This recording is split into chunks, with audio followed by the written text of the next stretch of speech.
Smeagol'un evinden herkese merhabalar. Bu videodaki misafirimiz Orta Dünya'nın en sansasyonel karakteri Tom Bombadil. Neden? Çünkü yorum çok, varsayım çok, her şeyle tartışmaya açık bir karakterden bahsediyoruz.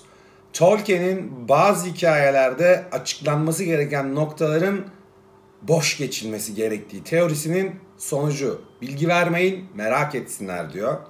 Tom Bombadil tam böyle bir karakter.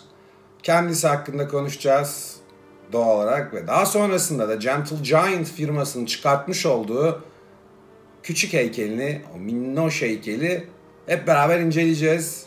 Heykelin de sürprizleri var. Aynı karakter gibi. Sonuçta Orta Dünya'da gerçekten yani birçok figür, birçok karakter için renkli sıfatını kullanıyoruz ama aslında gerçekten Tolkien evrenini renklendiren, tartışmalara açık, en çok konuşacağınız karakterini göreceğiz. Hadi videoya başlayalım. Tom Bombadil. Şarkı gücü var. Şarkıların içinde bir gücü var. Büyülü sözler, bazı güçler onun o sesiyle beraber Orta Dünya halkı üzerinde etkili oluyor. Çok fazla etliye sütliye karışmayan bir karakterden bahsediyoruz ama son derece de kuvvetli. Orta Dünya'daki varlığı belki birçok sonucu değiştirebilecek derecede önemli ama şöyle düşünelim, filme çektiğinizde bu romanı aynı romandaki gibi sonucu etkileyen çok fazla olayla içli dışlı olmadığı için sadece bir nüans tadında. Aynı şey Orta Dünya tarihinde de geçerli Tom Bombadil için. Baktığımızda birçok noktada dediğim gibi birçok şey değiştirebilecek gibi duruyor ama umursuyor mu? Hayır, umursamıyor. Son derece neşeli, devamlı gülüyor, şarkılar söylüyor, eğleniyor, keyfine bakıyor ama çok fazla bir şey umursamıyor bunun dışında. Kendi çevresi onun için önemli ve kendi çevresindeki varlıklarla yetiniyor. Baktığımız vakit kendisi birçok isimle çağrılan bir karakter. İnsanlar ona Ollard diyorlar. Nedir? Eski İngilizce'de eski anlamına gelen bir kelime. Cüceler Forn diyor. Eski Norse hikayelerinde kadim zamana ait anlamında geçen bir kelime bu. Ve yine elflere geldiğimizde karşımıza süslü bir ifade çıkıyor. Evarin ben Adar diyorlar. En yaşlı ve babasız olan. Bu Sindarin elfçesinde.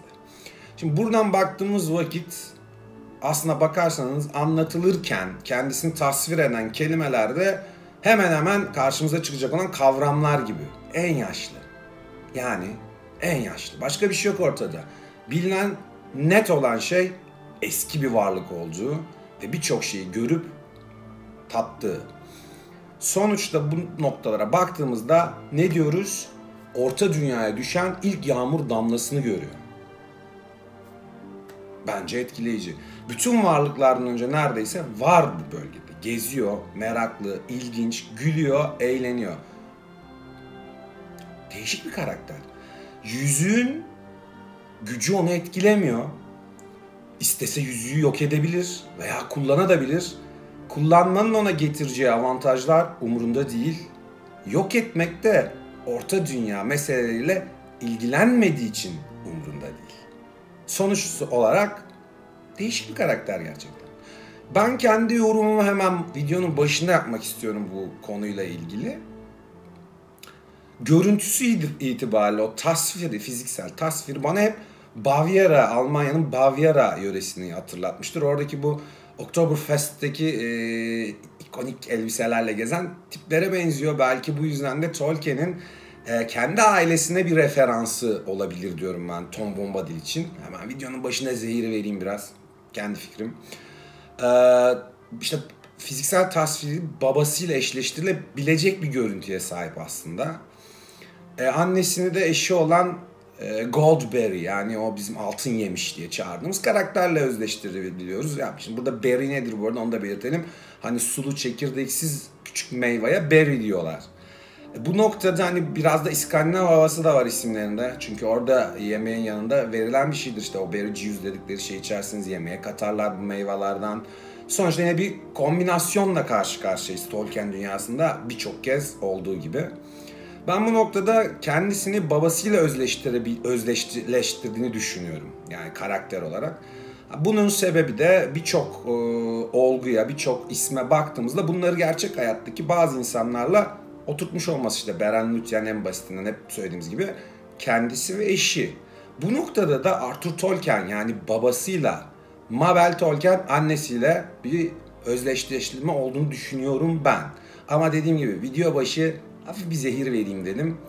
Şimdi biraz bomba dile bakalım ne yaparmış, ne edermiş.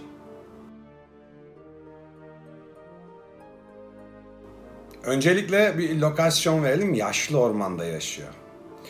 Eşi Goldberry. Bizim tekrar söylüyorum altın yemiş olarak çevirdiğimiz kişi. Ne yapıyor? Şimdi hemen birkaç alıntıyla girmek istiyorum. Hobbitleri ağaçtan kurtarıyor. Onun bazı yine emirler veriyor serbest bırakması için ve Hobbit grubunu evinde ağırlıyor. Güzel bir akşam geçirtiyor onlara ve bu sırada Frodo kendisine bir soru soruyor Altın Yemiş. Tom Bombadil kimdir diyor. Altın Yemiş'in cevabı çok kısa. He is diyor. Odur. Peki o nedir? Şimdi bu noktada bazı araştırmalar yaptım, bazı yerlerde okuduğum şeylerin üzerine konuyu biraz genişletmeye çalıştım ve burada İncil'de I am that I am diye bir kullanım var. Bunu Tanrı için kullanıyorlar. Şimdi bu noktada bazı iddialar ortaya atılıyor ve bu cevaptan yola çıkarak aslında Tom Bombadil'in Orta Dünya'daki en ulu varlık olduğu sonucu çıkarılmaya çalışılıyor. Niye çalışılıyor? Çünkü Tolkien bu iddiaları kesin bir dille reddediyor. Hayır öyle bir şey yok diyor. Ben öyle bir şey yapmadım diyor. Şimdi burada bu gümbürdedi. Önce bir buradan girmek istedim çünkü hani karakterle ilgili her an bir polemik var ortada ve hiçbiriyle ilgili de çok net bir cevap bulmanız mümkün değil. Ne net? Bir Hobbit'ten uzun ama bir insandan da kısa. Bu onu biraz cüceye yakın yapıyor ama cüce olamayacak kadar da akıllı. Öyle çok fazla asabi de değil. Ruh hali tamamen ters.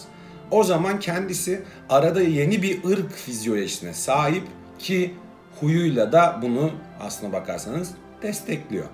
Şimdi bu noktadan yola çıkarak ne diyoruz? Tarafsızdır. Orta dünya meseleleriyle ilgilenmiyor.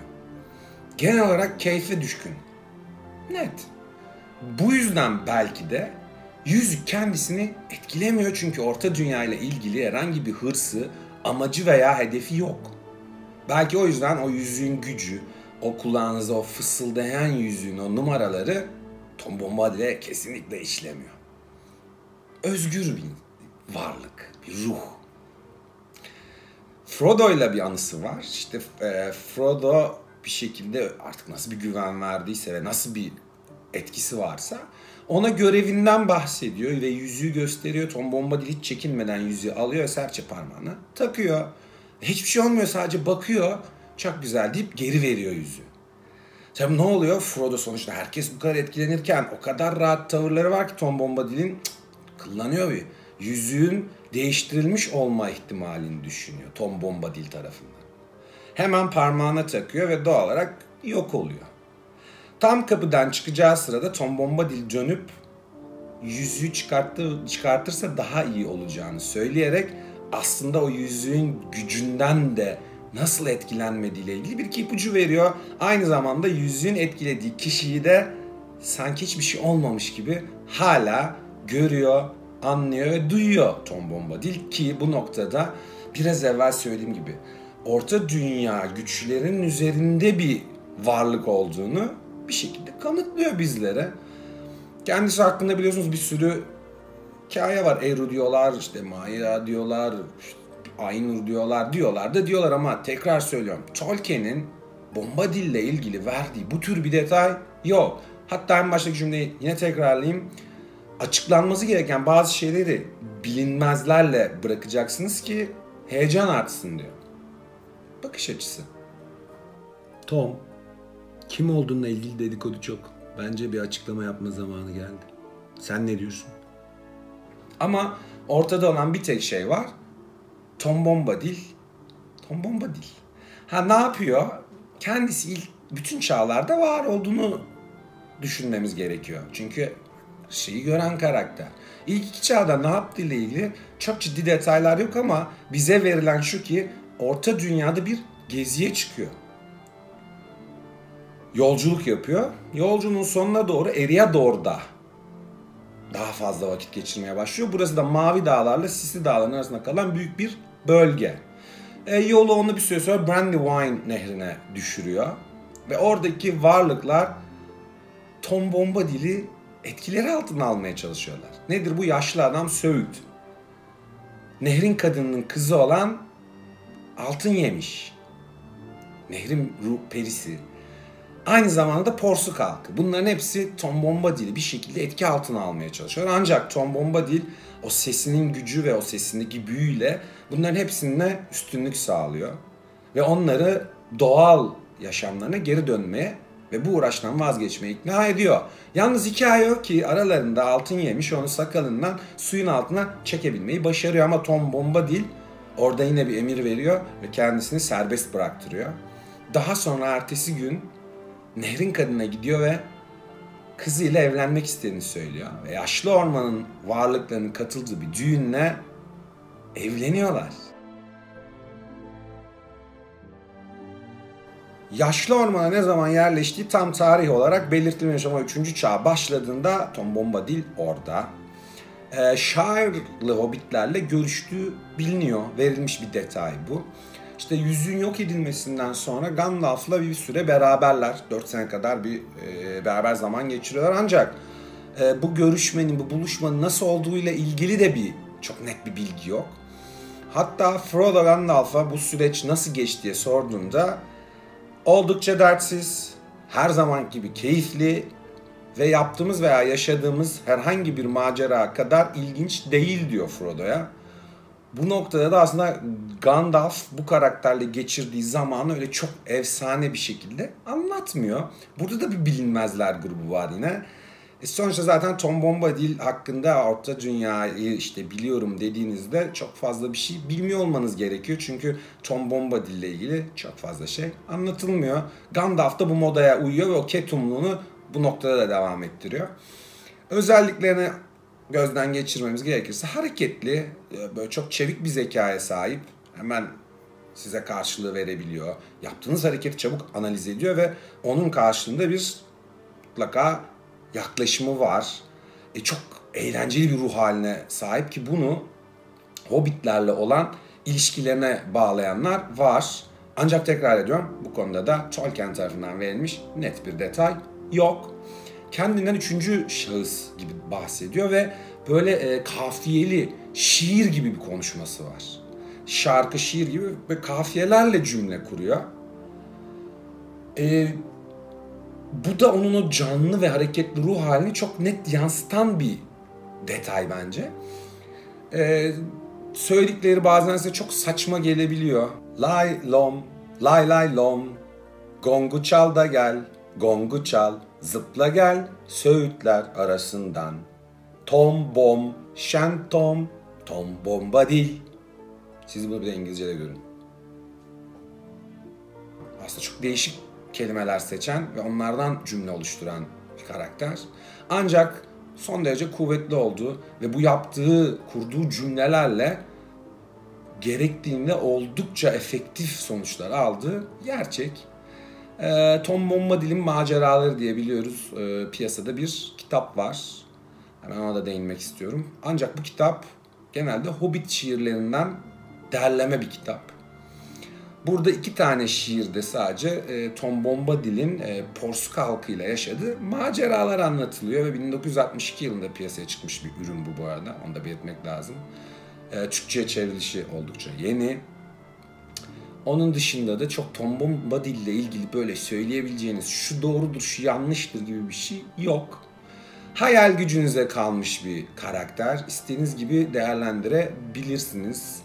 İsterseniz Orta Dünya'nın yaratıcı karakteri deyin, isterseniz arada kalmış, kendini serbest bırakmış bir Ainu diyebilirsiniz. Bir Maiar olma şansı var. Hiçbir şey olmama şansı da var. Umursamaz bir karakter, eğlenceli. Ben biraz Radagast tarzına benzetiyorum. Sonuçta Tom Bombadil'de tabiatla, ormanlarla çok iç içe bir karakter. Onlarla daha çok ilgileniyor. Orası daha hoşuna gidiyor. Sessiz, sakin bir hayatı var aslına bakarsanız. Ama ruhen çok canlı, çok hareketli, eğleniyor, atlıyor, zıplıyor. İnanılmaz yani. Aslında bir emeklilik hayatı gibi baktığımızda o da bir nokta. Yani hani orta dünyadan eli ayağı çektim arkadaş ben artık. Bu saatten sonra bana mı kalmış siz düşünün tadında bir yaklaşımı var. Ama mesela şimdi Gandalf tanıyor. Bu bir ipucu. İşte dediğim gibi belli şeylerin görmüş geçirmiş. Hepsinin şahidi. İşte savaşları görmüş. O Eriador bölgesinin o büyük ormanlarının yok edilişini görmüş. Bazı aslında tecrübeleri var ve bunların sonunda mutlaka arkasında da bir hikaye olmak zorunda diyorsunuz ama Tolkien bir bilgi veriyor mu?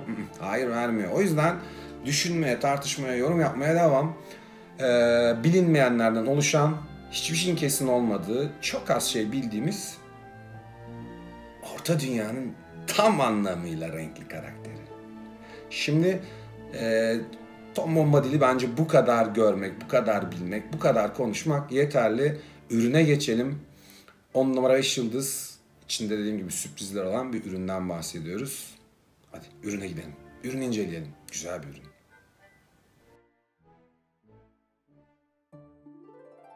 Evet, geldik ürüne. Yalnız ürüne geçmeden önce burada bir virgül atmayı gerekli görüyorum. Nedir?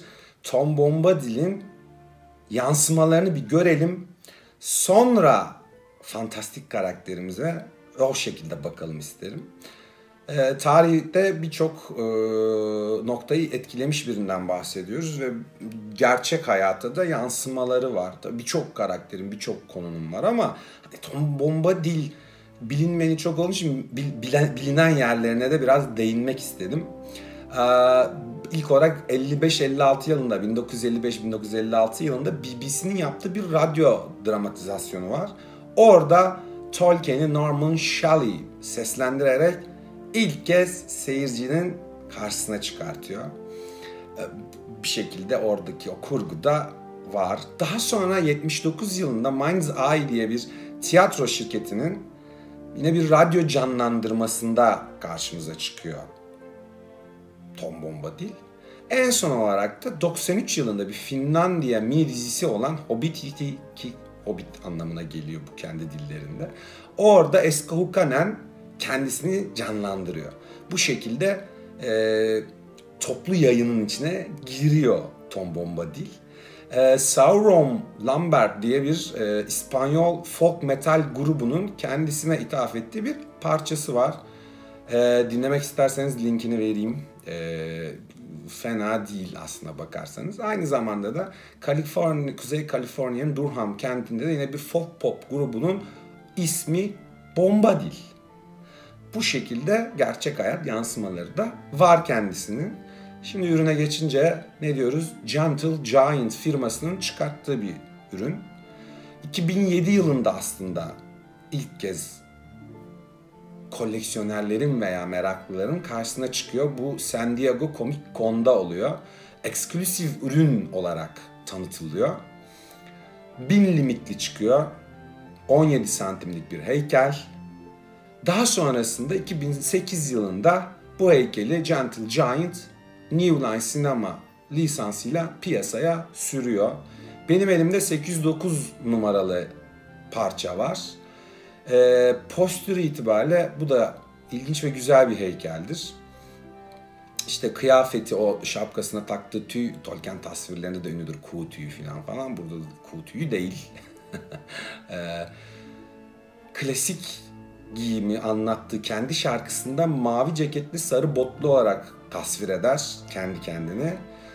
Mavi ceket, mavi şapkayı burada görüyoruz. O gür sakalı, gür bıyığıyla ve o neşeli yüzüyle karşımızda. Heykelin bir özelliği arkasında küçük bir çekmece haznesi olması, bölümü olması. Eğer şanslı bir koleksiyonerseniz o çekmeceyi açtığınızda tek yüzüğü bulma şansınız var. Aynı hikayede gibi tek yüzük etkilemiyor, resmen cebinde taşıyor diyebileceğimiz bir detay. Gentle Giant'ın birçok heykelinde olan bir özellikten bahsediyoruz. Arkadaki çekmece bölümünde eğer şanslıysanız tek yüzüğü bulma şansınız var. Ben şimdiye kadar hiç bulamadım, o yüzden neye benzediği, nasıl olduğu ile ilgili çok fazla bir fikrim yok aslında. Belki hani internet üzerinde bu tür bir video bulursanız neye benzediğini görme şansınız var. eBay'de bulunan bir ürün, bazen çok bazen az bulunuyor. Çünkü ben iki ayrı zamanda baktığımda birinde gayet çoktu, birinde de bir tane vardı. Ancak fiyat olarak çok ciddi bir fiyatı yok. Genelde 50 ila 100 dolar arasında değişkenlik gösteren bir fiyata sahip.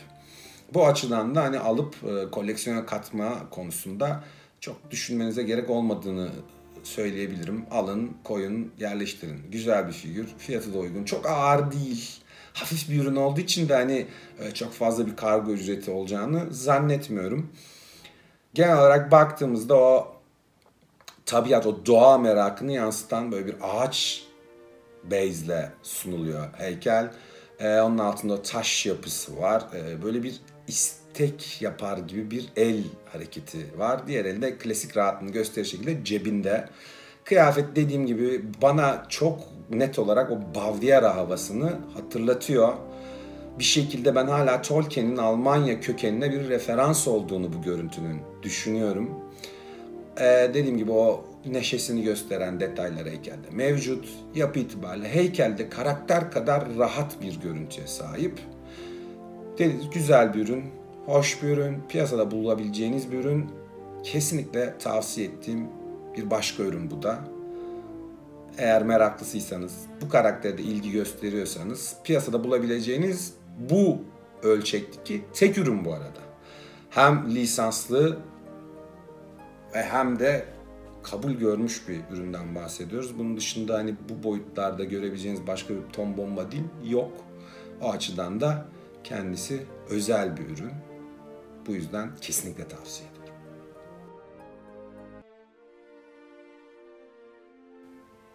Evet, bir videomuzun daha sonuna geldik. Bu videoda Tom Bombadil bizimleydi. Kanalıma üye olmayı, videolarımı beğenmeyi lütfen unutmayın. Kendinize iyi bakın. Smeagol'un evinden herkese hoşça kalın diyorum.